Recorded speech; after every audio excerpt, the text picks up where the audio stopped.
Hello, this is Warhammer Workshop, and here is my review of the Nintendo DS Lite.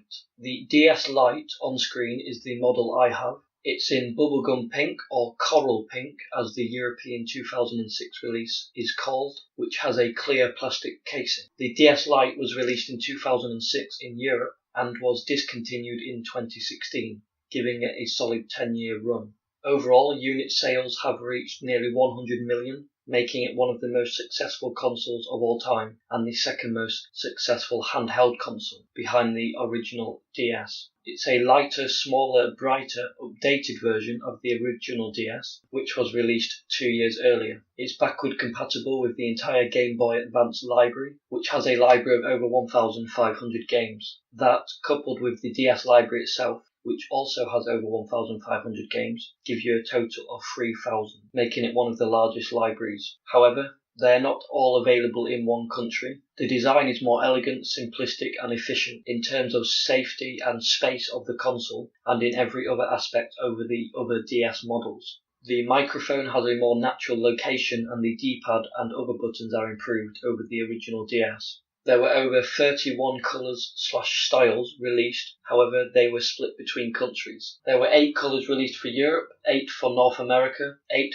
for Australia, 7 for Japan and 2 for South Korea, with many limited edition releases as well. It has Wi-Fi, of course, with it being capable of receiving Wi-Fi signals from other systems in the DS family and Nintendo Wii systems. Size-wise, it is 2.9 inches tall, 5.2 inches wide and nearly 1 inch deep, making it the smallest DS. Screens-wise, the top screen is a backlit 2.1 inch transmissive TFT colour LCD with 256 by 192 pixel resolution and a 0.24mm dot pitch. The touchscreen is the bottom screen with the same specifications as the top, but with a transparent analog touchscreen. Note that the original did not have brightness levels, it just had on and off, whereas the DS Lite has 4 brightness levels, and later models have a more or less pointless 5th brightness level. The wireless communication range is 30 to 100 feet, with multiple users being able to play certain games with one DS card using DS Download Play. Controls-wise, there is a touchscreen embedded microphone for voice recognition, B, A, Y, X face buttons, classic Nintendo D-pad,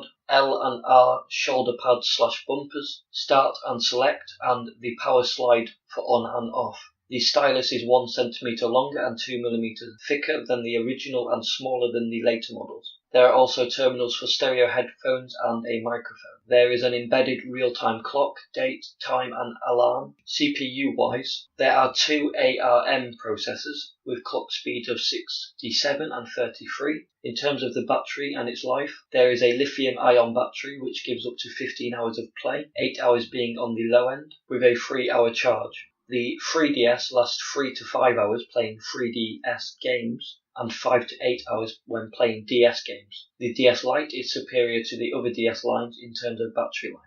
It weighs 218 grams versus the original 275 grams, thus being a bit lighter. It's also the second lightest DS, being just slightly heavier than the DSi. The display is slightly larger on the DS Lite versus the original, but of course the display is much worse than the 3DS Extra Large. Both the DSi and 3DS have cameras, whereas the originals do not.